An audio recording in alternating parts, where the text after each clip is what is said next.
So I've been told in the last Flying Fortress versus Supermines that it wasn't exactly the most fair testing, with a disadvantage to the Supermines by my map choice, which was balance. Now I originally thought that balance would be the best map for Supermines, as it would be able to maximise the Supermines' potential for the massive exploding radius it has, but I was told in the comments section about the one thing that I had completely overlooked, which was that as I had put Supermines halfway along the track instead of at the end of the track, meaning Supermines was unable to maximise its potential, so instead I am retaking the Flying Fortress versus Supermines, but on skates this time, as skates to Supermines the time to build up spikes, which was the problem last time, while still getting good use of its massive explosion radius. So while the total cost of the Supermine is added up to over 178,705 on hard standard, and the Flying Fortress with overclock called the Iron's Strongest Simulant, equaling to a total cost of 172,365 in-game cash. Now we are going to do 3 tests, which are first a fortified single damage test, group balloon tests, and then the third one is a single target test but without the fortifications. So without further ado, let's get on to the video. Now to test them both in the most fair way possible, we are going to put them both against round 140. So here we go with the Supermines. As we can see, it has plenty time to build up its spikes, and it probably will even be able to explode prior to the BAD reaching it. So a few updates ago, Supermines had a fortified balloon damage bonus, and hopefully this is going to prove how much damage it can do to fortify BAD once it reaches the pit of doom. Now you see, just one crossing, the Supermines has already dealt at 87,300, and just gone over 130,000 before losing. Now it's the Flying Fortress's turn, which costs just about 7,000 less than the Supermines, but it does have an excellent synergy with Call to Arms and Overclock, and with its buffs as well, coming with the Ace Paragon. We're going to see how it does compared to the Supermines. Now you see, as soon as we turn on the buffs, the Flying Fortress's damage is just doubled, doing roughly around 1,000 damage a second, which is very impressive considering Flying Fortress's main price of just 82,000.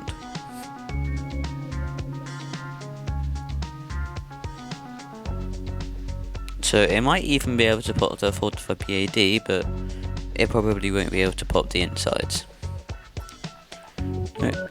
It also loses to the fortified BAD, but it deals 230,000 damage before losing. On to the next test. Now for our group balloon tests, we're going to see if Supermines is able to defeat round 98, which is officially called the hardest round in Chimps.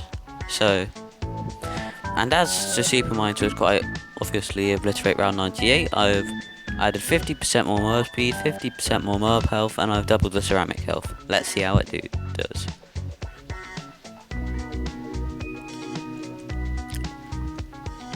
So with the Supermines' new placement and its new map, it is going to be able to have a lot of time to build up spikes before even the fastest of the BFPs approach to it.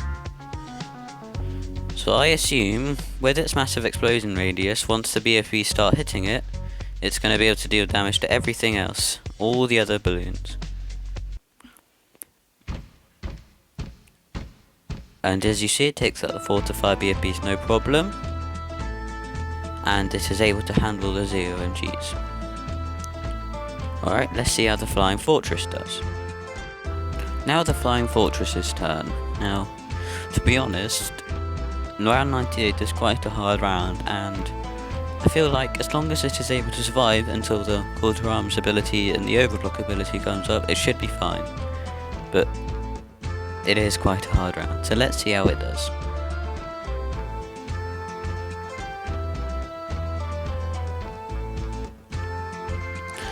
To be honest, it's actually doing much better than I thought, and with its Overclock and Call to Arms ability, I think it's just gonna wipe out round 98, no problem.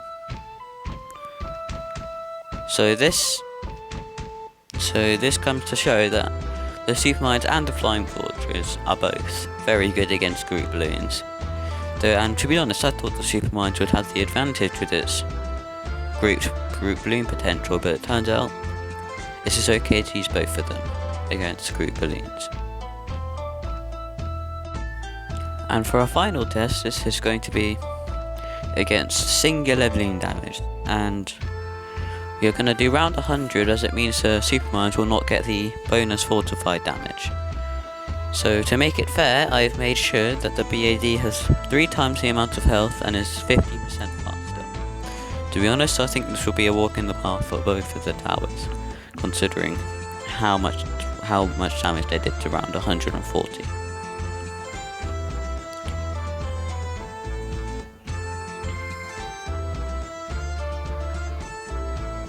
So the explosion's already packing in some damage to BAD, has been dealt 27,000 damage, and it hasn't even reached the main weapon of the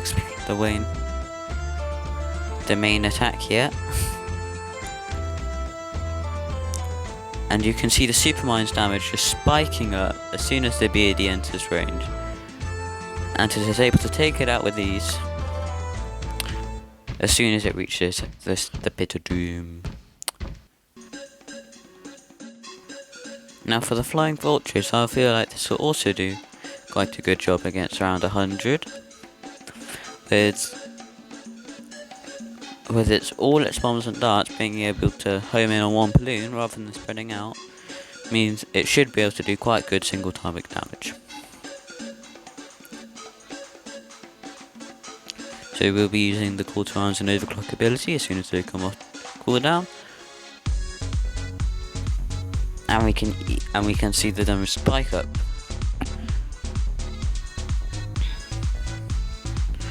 And the BAD popping just when it goes through the first loop. And this has already finished it.